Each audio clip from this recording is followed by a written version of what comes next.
Hey, how's it going, people? Welcome, welcome, welcome to Financial Sins. What a blessing to have you. My name is Anthony Murray, and I'm your host. Now, if you don't know, let me just school you in a little bit.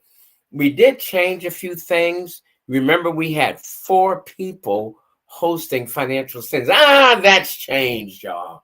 Man, it's changed, but it's all right. It's all for the better. It's all for the better. You can catch 2 of our hosts um, doing their own thing right now.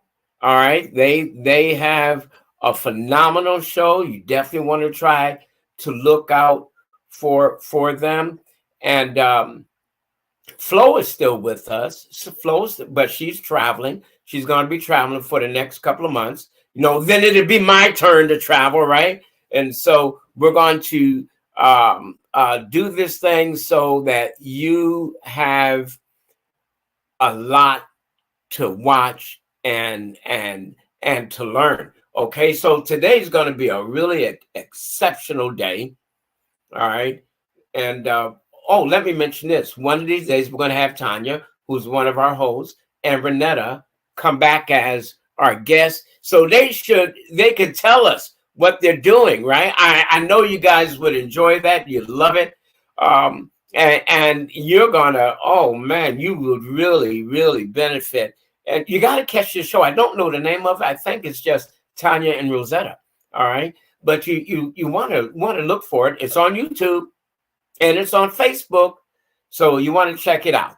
All right. So today is going to be an exciting day. We're going to talk about mortgages. And we're going to talk about home ownership. How do you get a house? All right. If you're living in an apartment and you want to transition from renting to owning, what do? Some people know, some people don't know. All right. So that's really what we're going to talk about today. And I believe you will enjoy our guests. But before we bring our guests on, I want to talk to you about something that's dear to my heart, because as you may or may not know, this is Financial Literacy Month. That's right. All of April is Financial Literacy Month. So what I want you guys to do, I want you to get out your trusty, dusty phone, all right? And I want you to invite somebody. I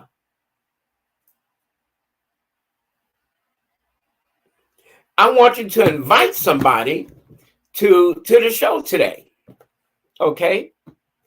Invite them to the show, okay? Invite them. So let me mention this. The topic today is buying a house and what to expect, right? Before we get too far, though, let's talk about financial literacy.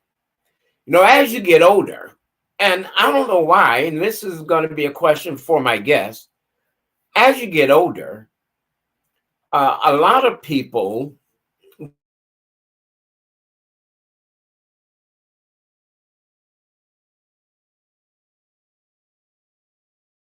I have 2 thoughts in my head here. Sorry. But as I'm seeing people that are in their 60s and 70s buying their second house, their third house, and I'm trying to figure out why. All right, because as you get older, we teach a concept in our industry, in our company, World System Builder, called the X curve factor.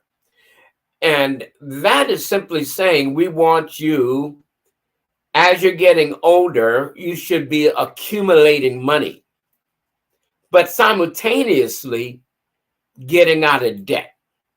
All right.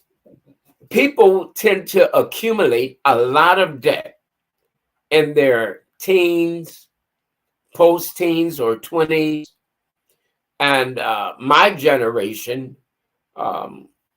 which is back a little bit before Generation X, I don't even know what we're called anymore. But that generation, anyway, we are in our 50s, 60s, 70s, some in their 80s, right? Should be getting out of debt, not accumulating debt. So the X curve factor, your debt's coming down, but your money should be going up. So you should be saving money, right? Because average retirement is around 20 years after you retire. For 20 years or 8,000 days. What are you going to do with your 8,000 days? So that's just a financial literacy moment to encourage you to get out of debt. Get out of debt, people. Don't accumulate more debt if you don't have to. Well, we're going to bring our guests on in a moment. We have Hannah Cooper, who is in the financial industry with Fairway. I hope I'm saying that correctly. And Whitney Sweet, who is a realtor. Yes, and her name is really sweet. All right. And she's a realtor with, I forgot which company. It's a familiar, Keller Williams, I believe it is. Is that right, Whitney? All right. So we're going to bring these two ladies on, and let's get right to it. Ladies, welcome. Hello. Welcome to Financial Sense. Hey, y'all look good. Thank you. Thank you. Yeah, y'all look good. Normally I would bring one person on at a time, but I think this is more interesting. I think it's more interesting. Bring on two people and let's just see where things fall, right? Right? Let's just see where things fall. So we're talking about buying a house and what to expect. Buying a house and what to expect. So now I sold real estate. I sold real estate for 12 years. Well, 10 years actually. I was licensed for 12.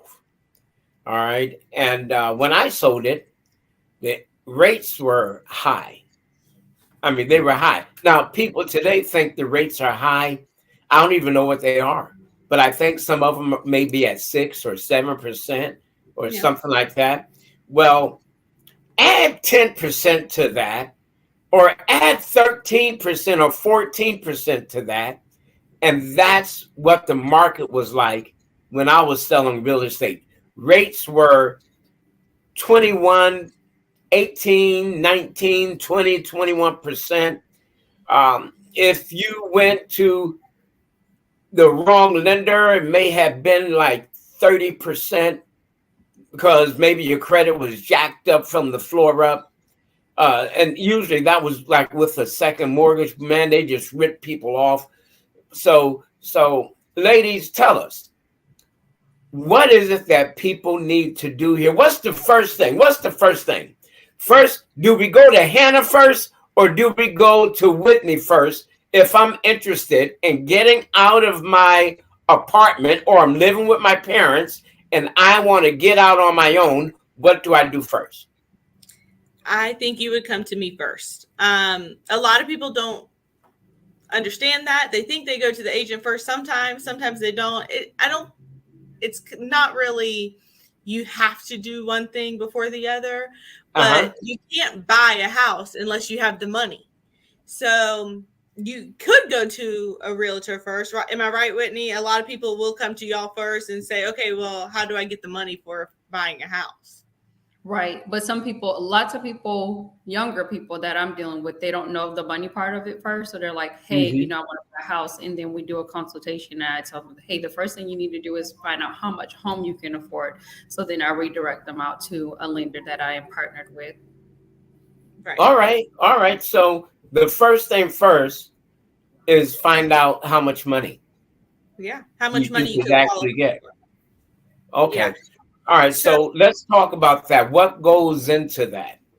So when you're trying to find out how much you qualify for, same kind of process of almost buying a car. So a little bit more in depth, obviously, but basically you fill out an application. You tell me stuff about you, where you currently live, where you're working.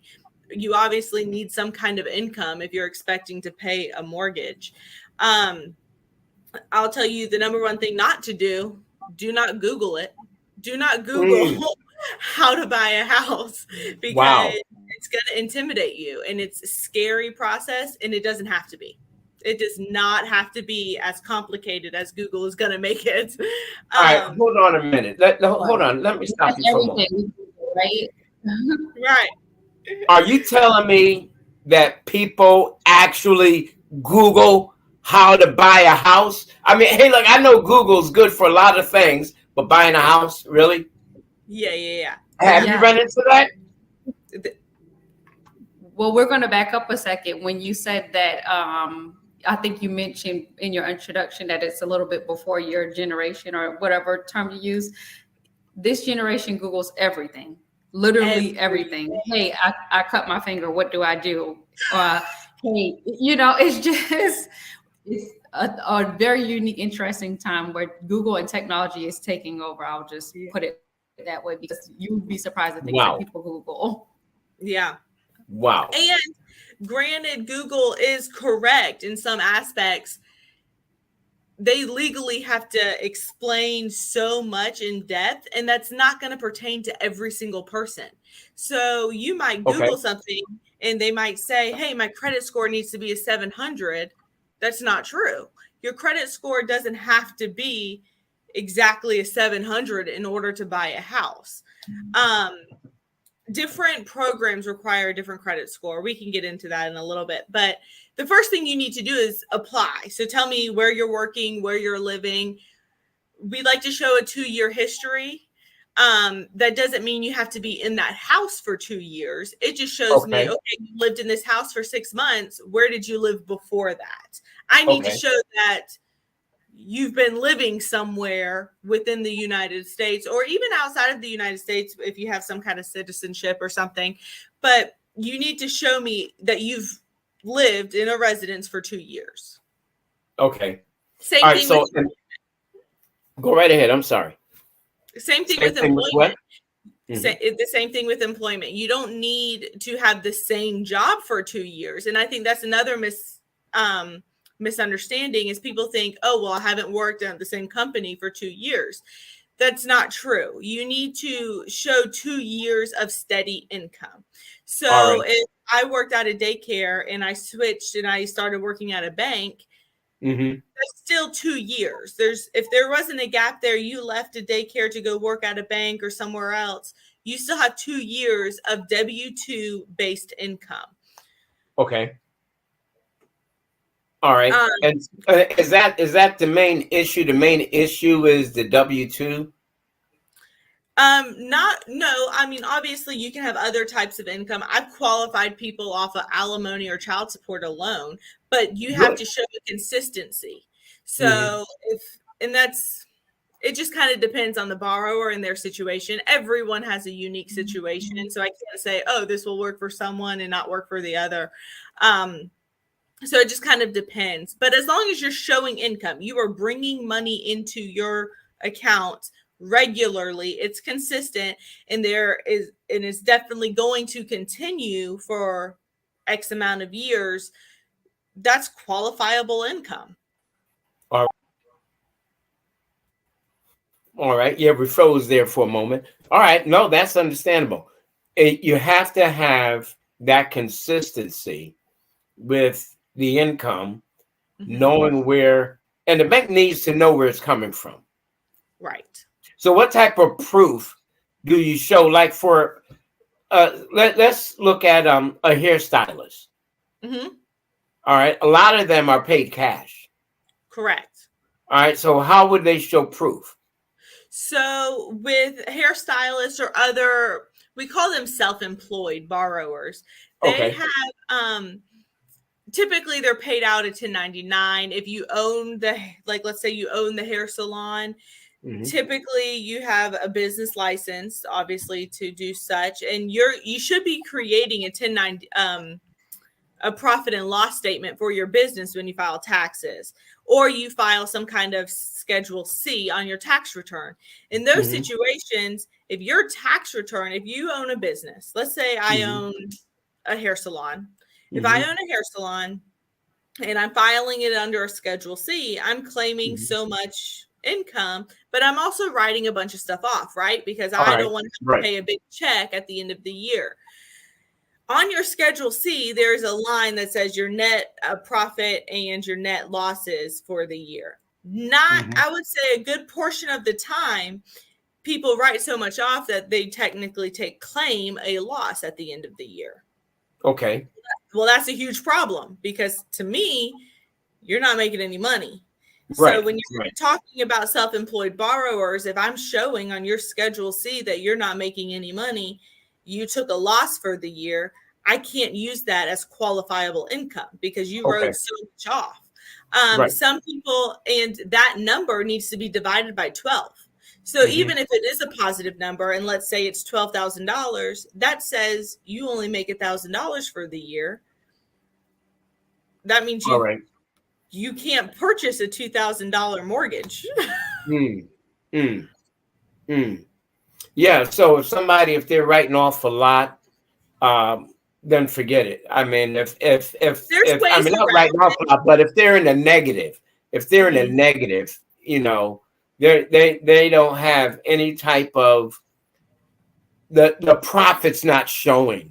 The profit's on that. Now, granted, there are ways around it, and that's why you need to go speak to a mortgage lender at that point, because there are different programs like bank statement loans and stuff that are made to benefit self-employed borrowers.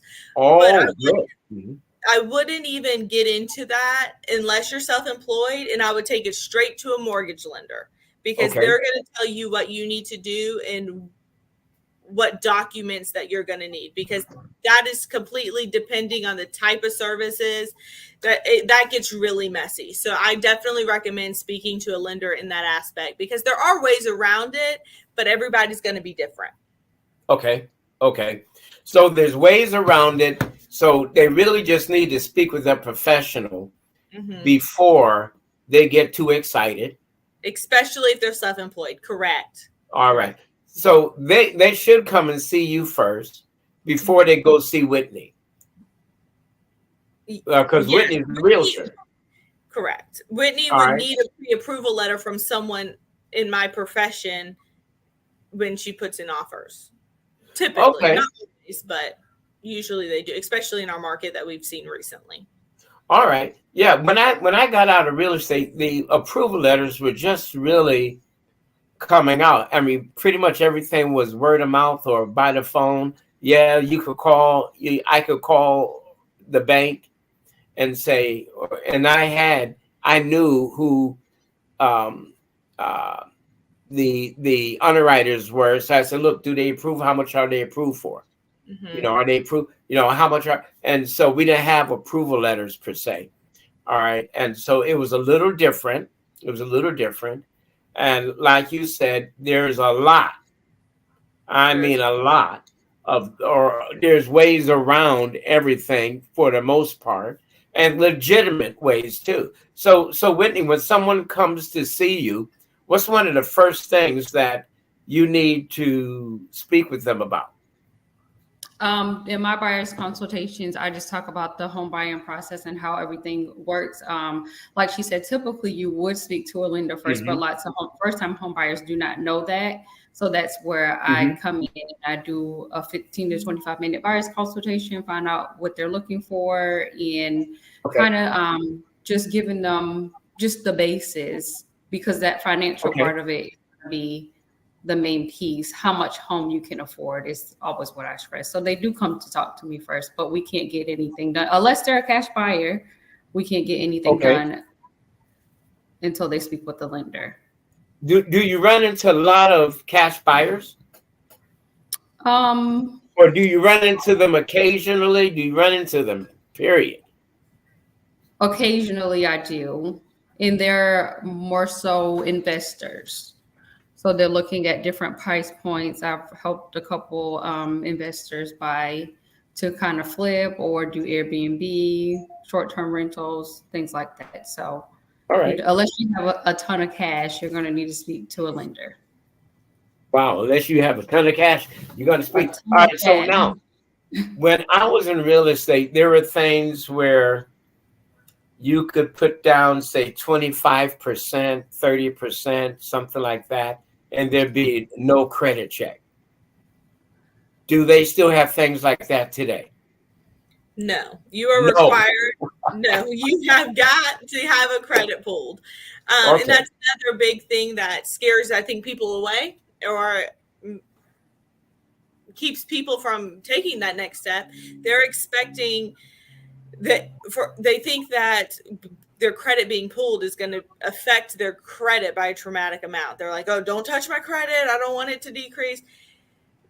Your credit is not going to take a huge decrease by just pulling credit. It might take a huge hit if 500 companies are trying to pull your credit within a year.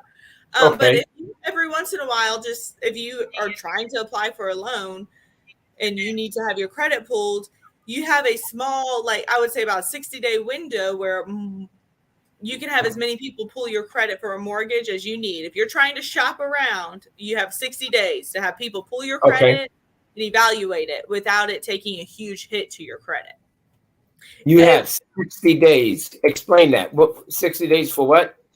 For someone to pull your credit, for like if you're shopping around and you want to look at what different mortgage companies have different options, 60 days for them to pull your credit without it taking a huge hit. It will still show on your credit, but it's a 60-day window. Like, hey, they were actively shopping, not, oh, he tried to buy a house here, didn't work, so now he's trying to buy a house again. Oh, that didn't work. Now he's trying to buy a house again. That will affect your credit a lot if you're doing that in like 6 months apart. But if you have 60 days and you're actively looking, then it doesn't affect your credit as much. Okay. So within that 60-day period, let me make sure I understand what you're saying. Within that 60-day period, you could, are you applying for houses or you're just looking around? You would be applying with different lenders. Okay. To see how much you qualify for. Okay. Because what Whitney is going to need is she's going to need to know what kind of price range we're looking at. And you're not going to know what kind of price range you're looking at until you apply with a lender to qualify. And in order to get a fixed number on how much you qualify for, that lender is going to need to pull a credit report. And they can't use somebody else's credit report. They have to pull it physically themselves. Oh, all right. They cannot use another company's credit report is what you're saying. Correct. All right. They have to physically pull it. Okay. All right. All right. I'm with you. So now we're not pulling, or they're going to have to pull, in other words, their own credit report. So if you go to, say, 3 different lenders within 60 days, it's not damaging your credit? Correct. Correct. Okay. As much. Okay. As much. It might have a little bit of effect, but it's not going to be dramatic increments of difference at all. Okay. Okay. All right. I think that's significant. That's important for people to understand because people get kind of afraid. They don't know what to do. And that's one of the reasons why I want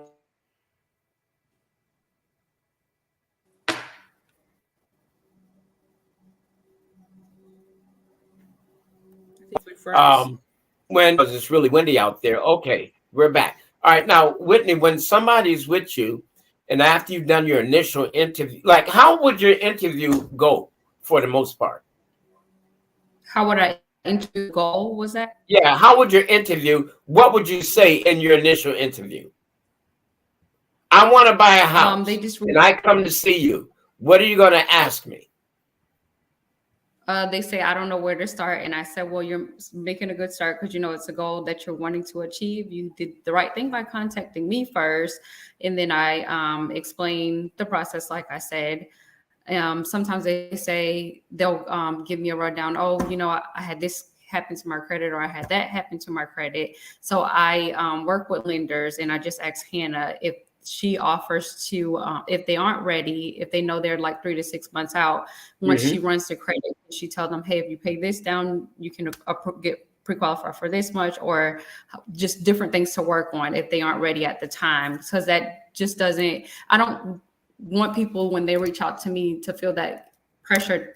You got to be ready right now. It's more so about helping you achieve that goal. So I'm going to tell you all the things you need to do to start the home buying process, and then back to Hannah again, if they aren't ready, what things they can do to work on their credit to be able to apply for that loan, will qualify for that loan to get pre-approved. Okay.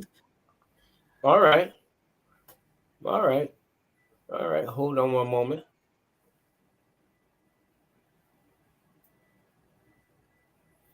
All right. All right. All right. All right. So, all right. Now, I'm going to put out your information, and as soon as I figure out what to do here, I think I lost what I was working on. Let me see here. Yeah, I sure did. I'm gonna type it in there so people could know where to call. But let me ask you something, Whitney. When someone is meeting with you, have you ever had a situation where someone meets with you and then you tell them, "Oh, there's nothing I can do to help you"?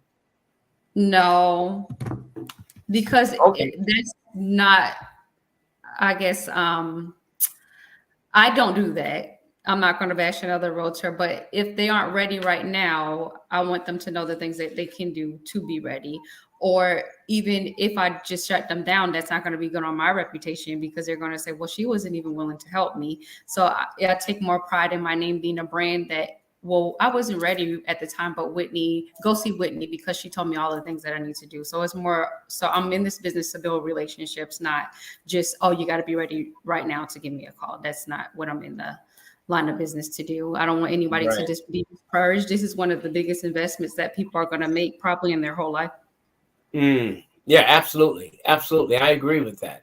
This is a major, major investment, and a lot of people aren't prepared. Now, ladies, I'm going to tell you what I'd like to do.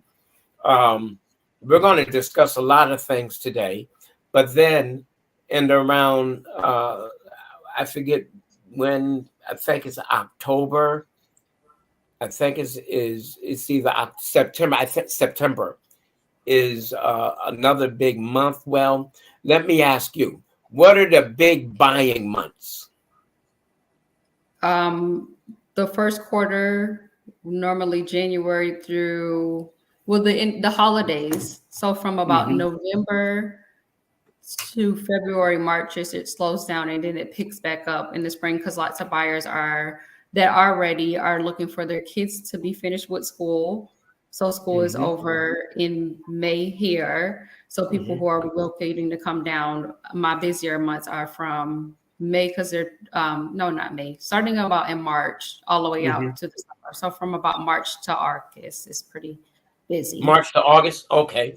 All right. So I tell you what, my busiest months was about the same, but it went maybe a little further, March to September, right around in there, right around February. My activity started picking up a little bit towards the middle to end of February.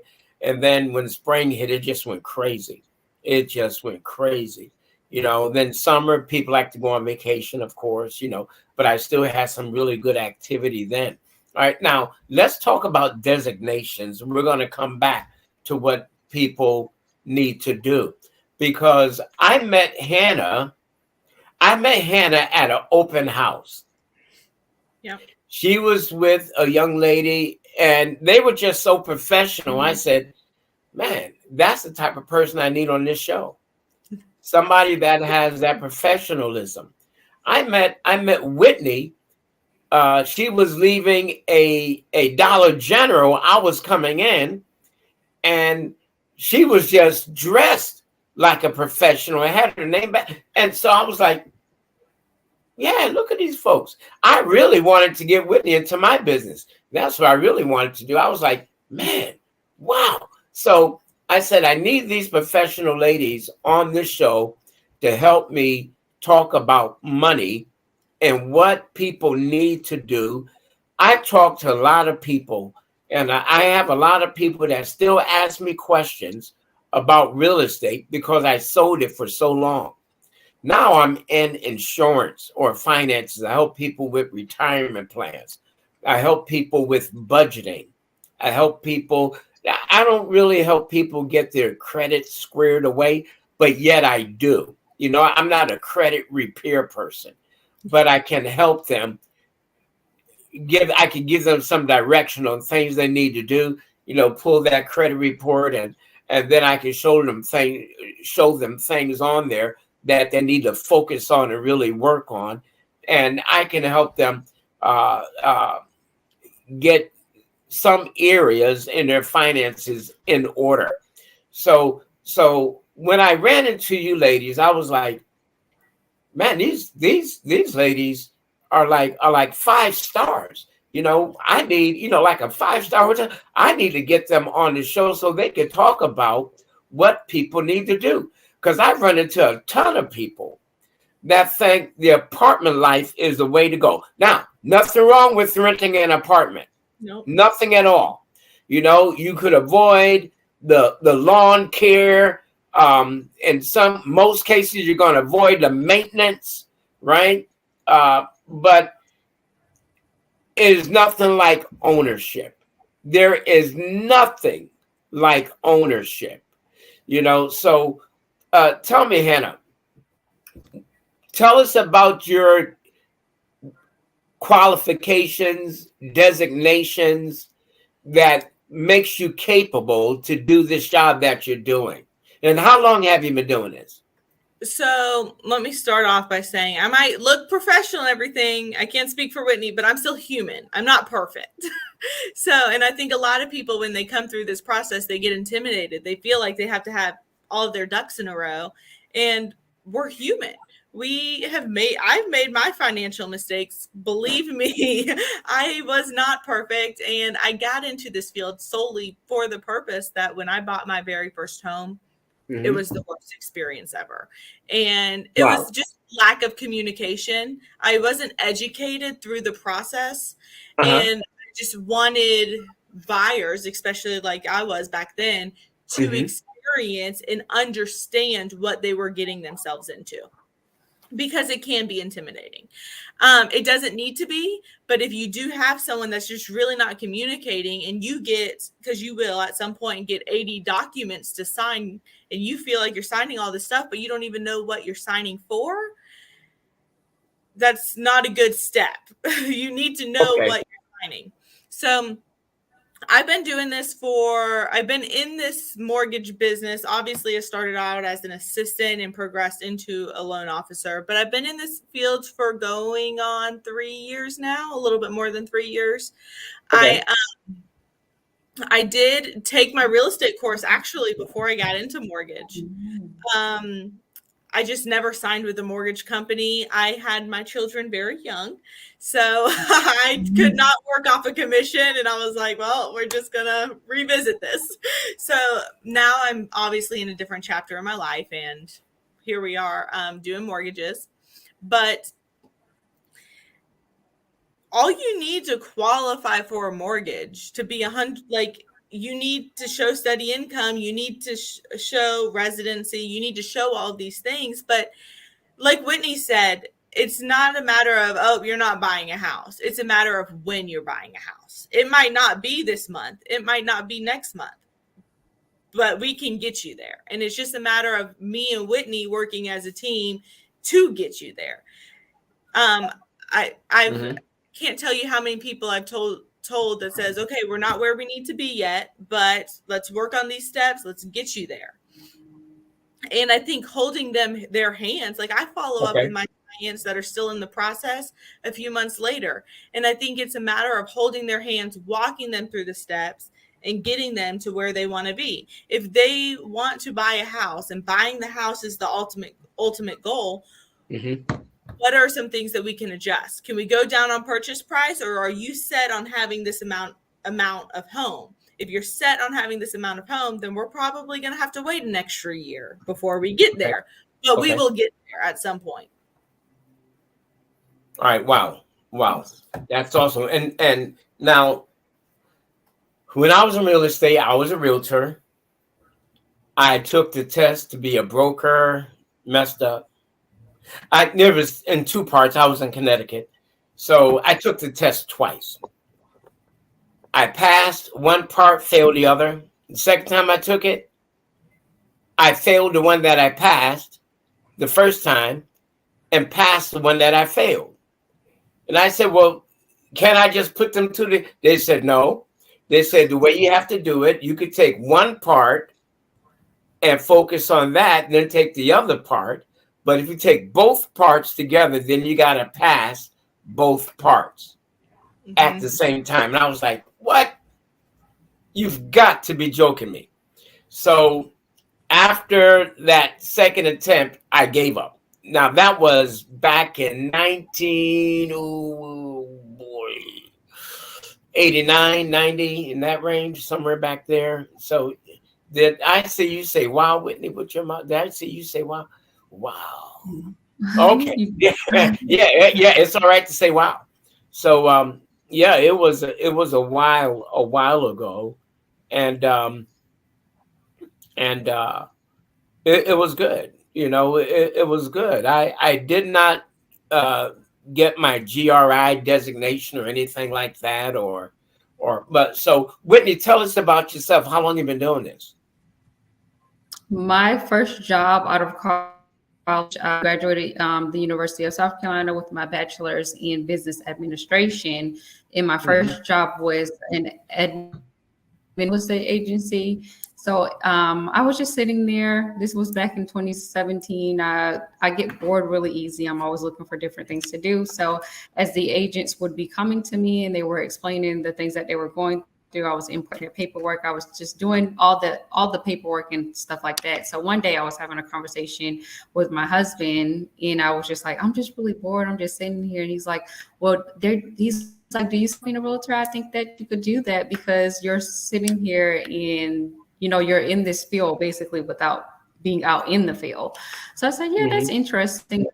I was talking to another agent. And he's like, yeah, you got to have personality. You have a great personality to do so. So I'm just kind of like, whatever to both of them. Like, I'm here behind the desk. I like what I do. Before being in real estate, I did banking. So it's like in admin and paperwork kind of things. That's what I like to do.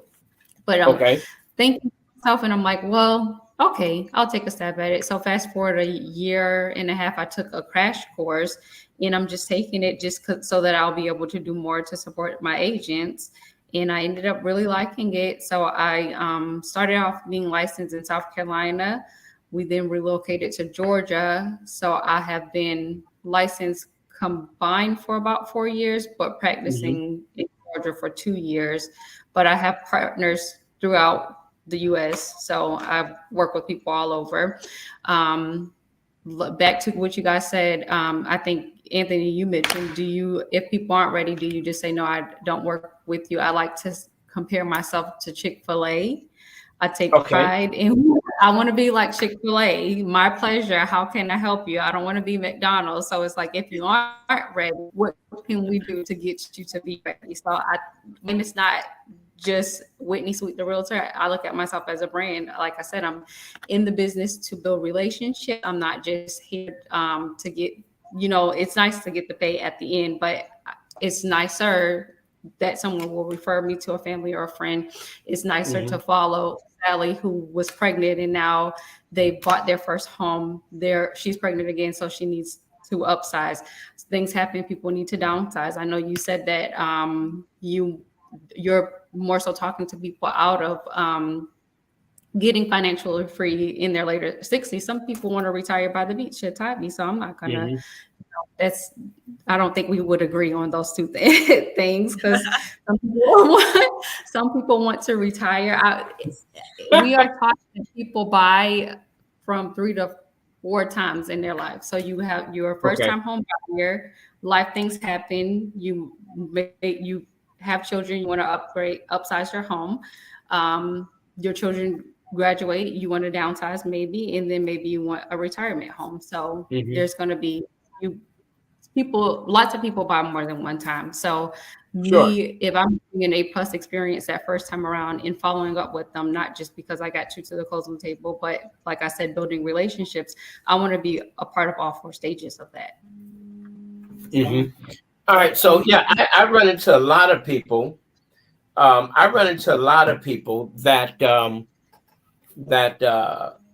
buy, retirement homes. Hold on one moment. Someone's trying to let me just let them know. There we go. I run into a lot of people that buy retirement homes, and they're in their 60s, their 70s, and I understand that. But I've run into a lot of people that they're in the 60s and 70s, and they're not buying a retirement home. They're buying a huge house. Huge. They're buying something big. And I'm like, really? Why would you want to buy something that big? But that's what they're doing. Now, my question to you would be, do you know if they're using that as a primary residence or not? Because the real estate has many different parts as far as investing and things like that go too. Yeah. But you know what? What I would do if I bought something like that, because I tell you what, I've actually been thinking about buying another house. So I might have to come see you ladies, right? Yeah, please. And today, what is that thing called? People, they can rent their house out for like a week or a weekend or Airbnb. That's when I just spoke on investing. So they do short-term vacation rentals. You need a certificate in place, so you can do have an STVR or you can do Airbnb. And that's a business within itself. So it's always good to do your due diligence, as that would be another business that you would be having. You're already an entrepreneur, so you would just need to do more research on either one to see which one is a better fit for you. Okay. Yeah. So, but I can help you find the house. Say that again. I said, but I definitely can help you find the house and hand the all right for that. All right. So what other things, ladies, do we need to talk about that people need to hear when it comes to buying a house, transitioning, or even you brought up something, Whitney, about retirement homes. What is it that people need to consider if they're going to keep their, do you find that people's going to keep their first house or their primary home and then get a retirement home in addition to that? Okay, so we live in the South, and in the summer, lots of people come here for the beach. So I love being here. I'm a native of Hilton Head. I love the beach. So what I'm seeing is lots of people want to come down to enjoy that, but they're Northerners.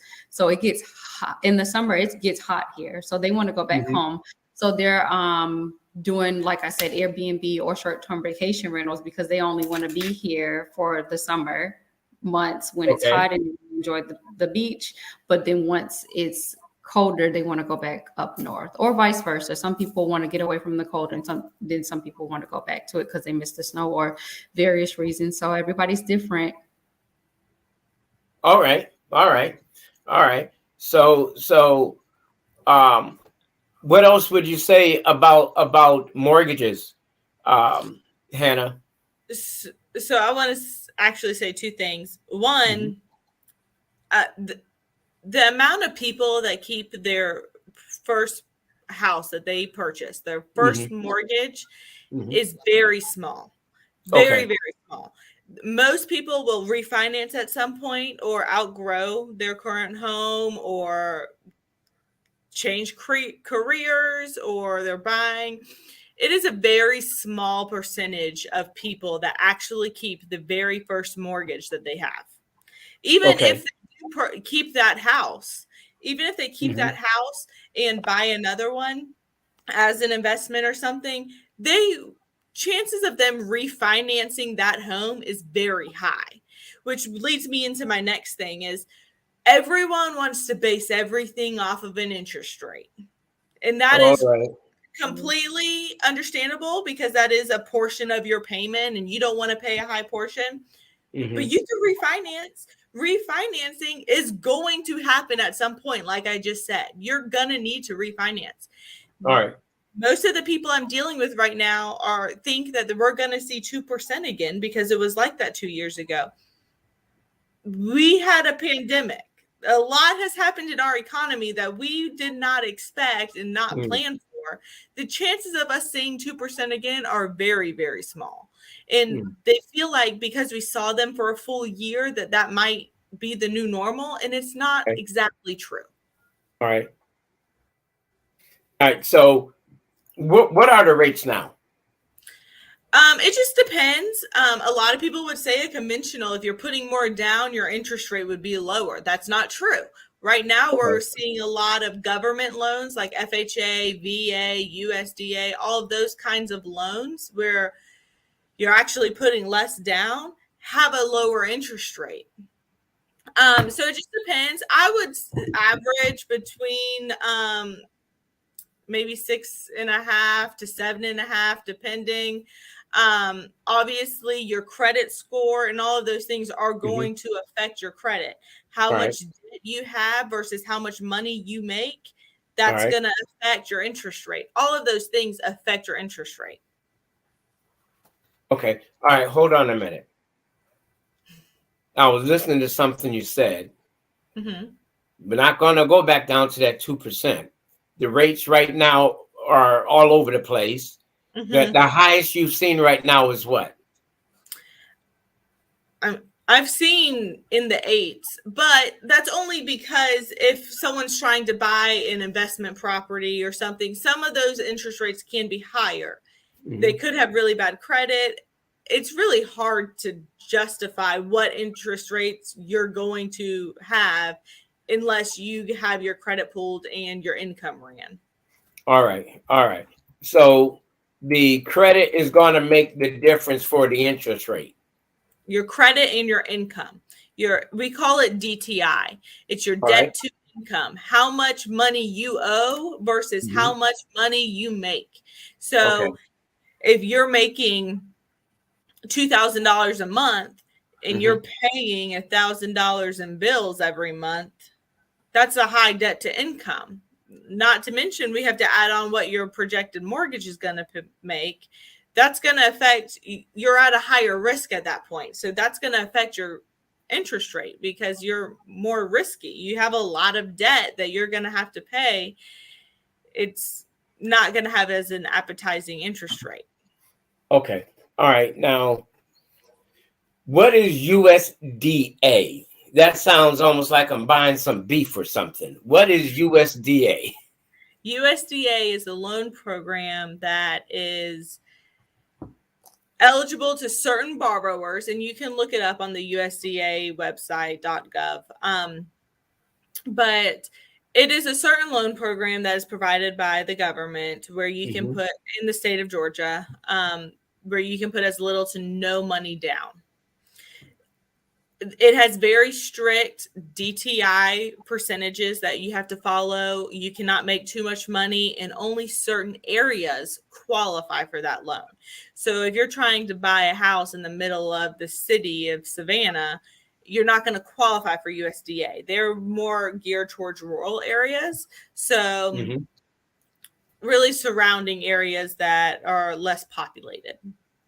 But you can look up the map that's eligible. You can actually, even on that USDA.gov website, you can even type in your income and like your household information to get an idea if you qualify for it. All right. Now that's a government program? It is a government-based loan, yes. All right. So what's the, and you could do that pretty much with, is this, let me say like this, is this just for first-time homeowners? It has to be your primary residence. No, is it for first-time home or first-time buyers?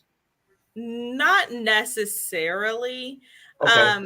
It can be your second home. I mean, not second home. It can be your second time buying a home. But it's mostly geared towards like low income based All right. people that are just trying to buy their first home. Okay. All right. All right. All right. So what other type of, now I used to deal a lot. I never heard of USDA. I don't know, maybe something. It's not very popular. The requirements to qualify for it can be kind of tough. It's always an option I look at for people if they don't have a lot of money to put down on a home. It's always something I look into just to be safe. But like I said, it's not a super popular loan program. Okay. But if Okay. you can qualify for it, it's the way to go. Wow. All right. Now, what other type of mortgages are out there, say for the low income person? My favorite loan program is an FHA loan. Okay. Solely recommend it for multiple reasons. You need less money down. You only require 3.5% down. All right. It requires a lower credit score. We can qualify FHA for Fairway. Every lender could be different, but Fairway requires a credit score of a 580 for FHA. Also, depending on the borrower, you could have a 580 credit score, but your debt to income or your credit history could be kind of wonky, so they might want it a little bit higher. So just keep that in mind. When people say 580, just know that, okay, if I have a bunch of late payments, they might want my credit to be more towards 600. So it just kind of depends on the borrower. That's why we ask to fill out an application so we can look at it. But a minimum credit score of 580, they only need 3.5% down. And because it's FHA is a government loan, the interest rates are a little bit lower. So it's my favorite one. A lot of people steer away from it because they do have insurance that is put onto it called MI. You're talking about FHA? Yes, FHA. Okay. All right. And that insurance is on that mortgage for the life of the loan, but that's when you come into account with you're gonna refinance at some point. Once you refinance, that insurance can be dropped off. All right.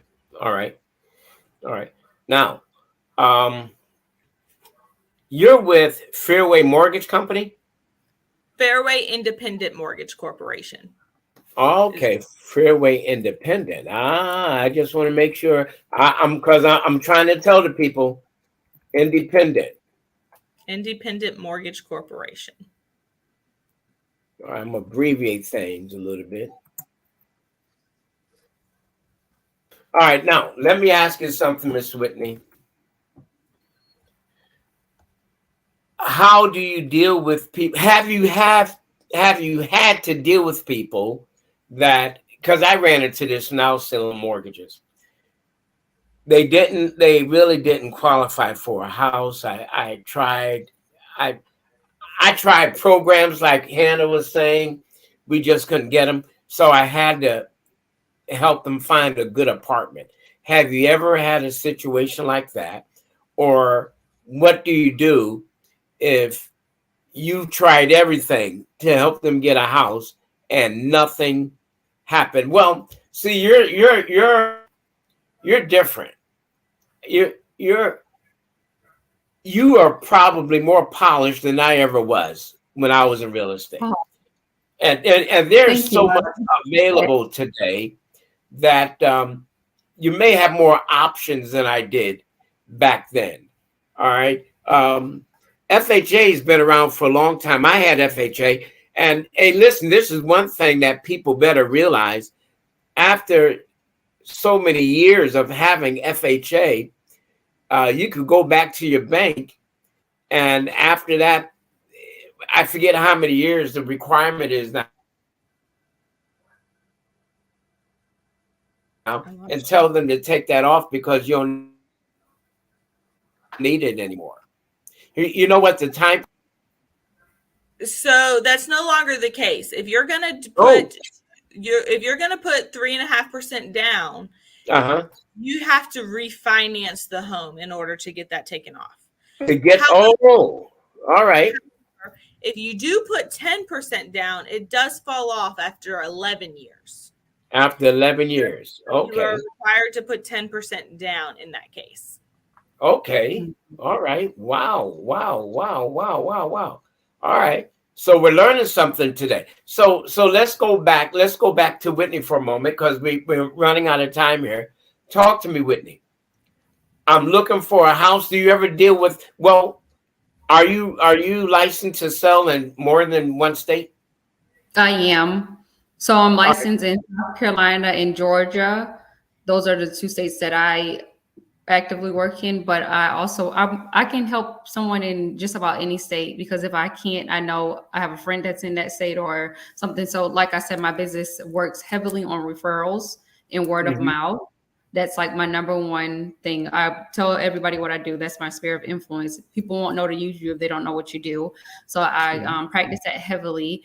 Back to what Hannah was saying, when she's getting into all these different loan types and things, FHA, conventional, that I tell people straight up front, I don't know everything and I don't pretend to know everything, because the worst thing I want you to do is say, well, Whitney said X, Y, and Z. Then they go speak to Hannah and it was off 5%, or something along those lines. So I want to emphasize that the team that you are working with is very important. So to buy in real estate, you need to get pre-approved. You meet with an agent who's going to help you find the house. That agent then is going to probably refer you out. Some people waive the home inspection, but I would strongly suggest you do that unless you're an investor and you got a ton of work to do. The lenders have built-in appraisers, because we got to make sure that this house appraises for the amount that we are under contract. And that can be a whole nother deal within itself. As you said, we're running out of time, but that's also an important piece. And then the attorney, last but not least, who's going to make sure that this thing brings it all together and you lease your new home.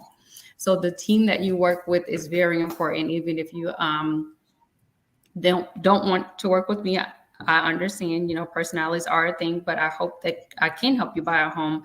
And I take pride in the people that I work with who I know can get the job done, because Hannah probably has experience. You might have a closing date of May that gets pushed back out to June or July for whatever reason, which we have been in the seller's market, so you weren't seeing that kind of thing. But there's so many different moving parts in real estate, and I want to make the process as easy as possible every chance that I get. It doesn't always happen that way, but that's my motto. Yeah. And how long did you say you've been in real estate? I have been practicing in Georgia for 2 years. I started in 2017 as an admin, so about 6 years. Awesome. Hannah, I didn't mean to cut you off. Go right ahead. No, I completely agree with Whitney. The communication is key. And if you don't have a team that's willing to communicate, it's almost like a divided household. When when that's being all messy and stuff, it's not fun to deal with. And so when if you have an agent and a lender that are not communicating and the borrower is having to be the mediator, then that's just stressful on the borrower. And that's not something we want to produce. So communication is very important. And if the whole team that you're working with is not communicating thoroughly, like there's a lot of behind the scenes things that me and Whitney would do during the transaction period. And if we're not communicating through that, it's going to make it more stressful for the person buying a home. And it doesn't need to be, because they don't know what we're asking them 90% of the time. So I agree 100%. Communication is very important. And if you feel like you're having to be a mediator between your lender and your realtor, you might want to regroup. Yeah. Right. Hey, folks, I hope that you got a lot out of this. We're going to have to bring them back. I have so many more questions. I'm serious. I have a whole bunch of questions, but we don't have the time. We're out of time. Hey, listen, I want to say thank you, ladies, for coming on today. I hope that you enjoyed yourself. I hope that you had a good experience. And I want to bring you back. But would you come back? Yes. Awesome. I hope, folks, that you will reach out to these two ladies. And if you have questions, their names and numbers are scrolling on the bottom. All right, you see Hannah right there, Fairway Independent Mortgage Corporation. You see her number, 912-271-4922. Did I get it right, Hannah? Yes, that is correct. All right. And then we have Whitney right there, Whitney Sweet with Keller Williams Realtor. She's a Keller Williams Realtor. Her number is 843-415-3404. Did I nail it, Whitney? Is that correct? All right. Well, listen, folks, I want to say thank you. And once again, ladies, it was a pleasure having you. It was a pleasure having you. Thank you so much. We will see you next time. I got to close out in a minute. So we'll talk to you. Stay on. Don't go anywhere, and I'll be right back. Hey, folks, thank you for being with us. We got to get out of here. But I want to thank you guys for being with us. And I want you to spread the word. We're going to show this again later on. So please take a look at things and spread the word. Let people know we're going to be coming back. We're going to be coming back. All right. We'll talk to you later.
like this.